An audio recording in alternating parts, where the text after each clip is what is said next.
اجابة السؤال ده وانا كنت عارف انا عايز ايه. بس وما كنتش خايف ان انا طبعا كنت خايف، بس اقصد الخوف ما منعنيش ان انا اخد الاكشن.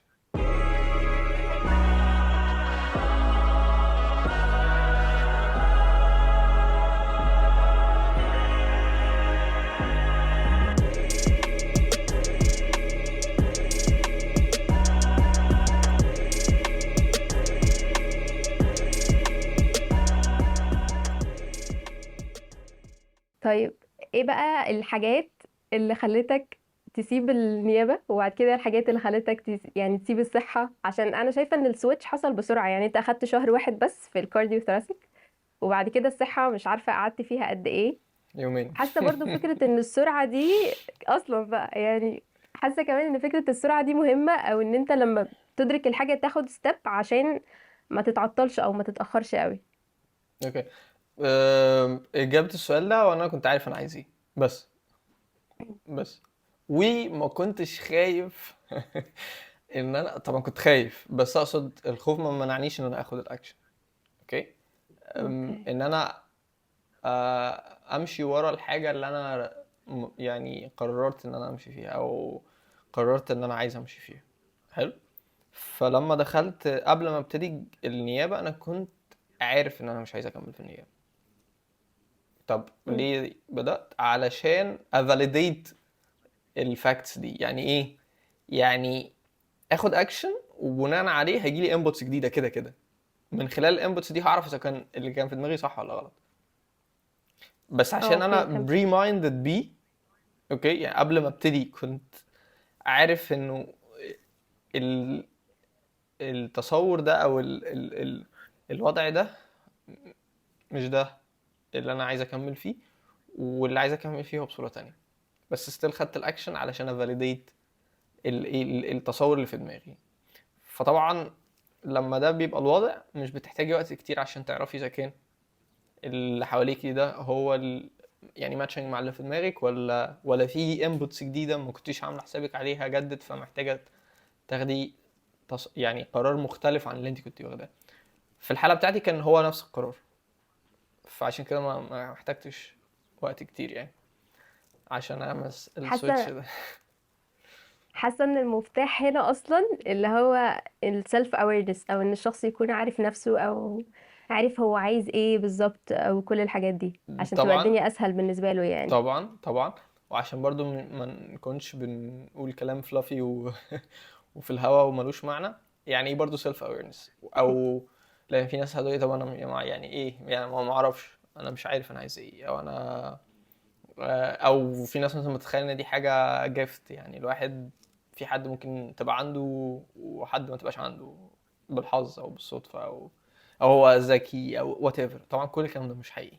السيلف اويرنس دي يعني هي حاجه مش ملموسه، مش تانجبل. اوكي، بس هي سكيل بيتعمل لها براكتس علشان نكتسبها. تمام.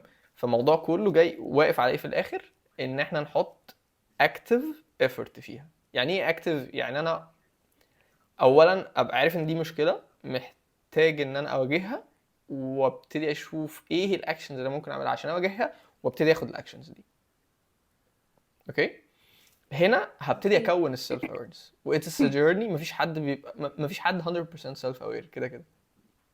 اوكي. امم. بس هي the more ان انت تحطي actions towards الحاجه دي the more or the better it will get. زي ما قلنا و the اوكي. more you will be aware of كل حاجه في حياتك. يعني بس اقصد يعني وصلتك الفكره. فاهم ازاي؟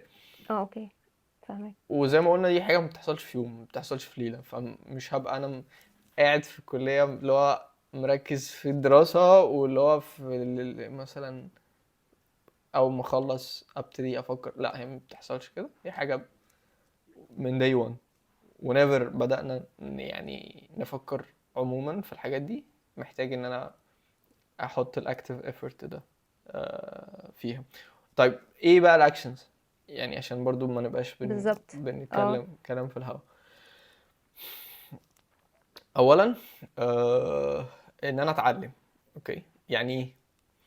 يعني في سكيلز كتيرة قوي حوالينا احنا في الاغلب مش بنروح نتعلمها actively، وبنعتمد في التعليم او في المادة العلمية اللي احنا بناخدها على المدرسة او على الكلية او على whatever المكان اللي بيدينا السورس بتاع العلم اللي احنا مثلا لقينا نفسنا فيه او اخترنا ان احنا نبدأ فيه. بس مش ده التعليم اللي انا اقصده. امال ايه التعليم اللي انا اقصده؟ السكيلز اللي بتساعدنا في الحياة بتساعدنا في الداي تو داي اكتيفيتيز، مش المادة العلمية اللي ممكن تكون في الكلية او غيره. برضو زي ايه؟ زي communication skills، زي التكنيكال سكيلز. دلوقتي التكنولوجي يعني التطور بتاعها سريع قوي، ولو ما قدرناش ان احنا نعمل ده، في ناس انا ما بحبش استخدم او انا ما بعرفش مش عارف استخدم، ده مش صح. ومش بس مش صح، هو كمان بيلمت يعني progress كتير لينا لو قدرنا نعمل ده. فالحاجات دي طبعا مش بس كده، كمان القراية عموما، الثقافة العامة، الهوايات، ممكن الواحد يبراكتس حاجة معينة او يتعلم حاجة معينة. الحاجات دي بتعمل ايه؟ الحاجات دي بتديفلوب كاركتر عندنا. اوكي. لان حد ممكن يقول لي طب مال الكلام ده بالسيلف اويرنس؟ هي فكرة انه the more ان الواحد يبقى exposed يعني ل different fields في حياته، the better طبعا الاويرنس بتاعه ما هيكون، لانه بيتست زي ما بقول لك كده حاجات يونيك جواه، او حاجات مختلفه، حاجات هو مش يوجولي بيعملها تيستنج في الداي تو داي اكتيفيتيز في الكليه ولا في وات ايفر. فساعتها الحاجات دي لما بتبقى يعني elicited، لما هو يعمل exposure لنفسه عن طريق ان هو يتعلم حاجات جديدة، حاجات مختلفة، حاجات مش الحاجات الكونفنشنال، هنا السيلف awareness ده بيزيد، فيبتدي يعرف مع الوقت زي ما اتفقنا يوصل اللي هو بيدور عليه. لو الفيديو ده عجبك، فانا متأكد ان الفيديو ده كمان هيعجبك. شكرا لوقتك، وما تنساش تعمل لايك وسبسكرايب.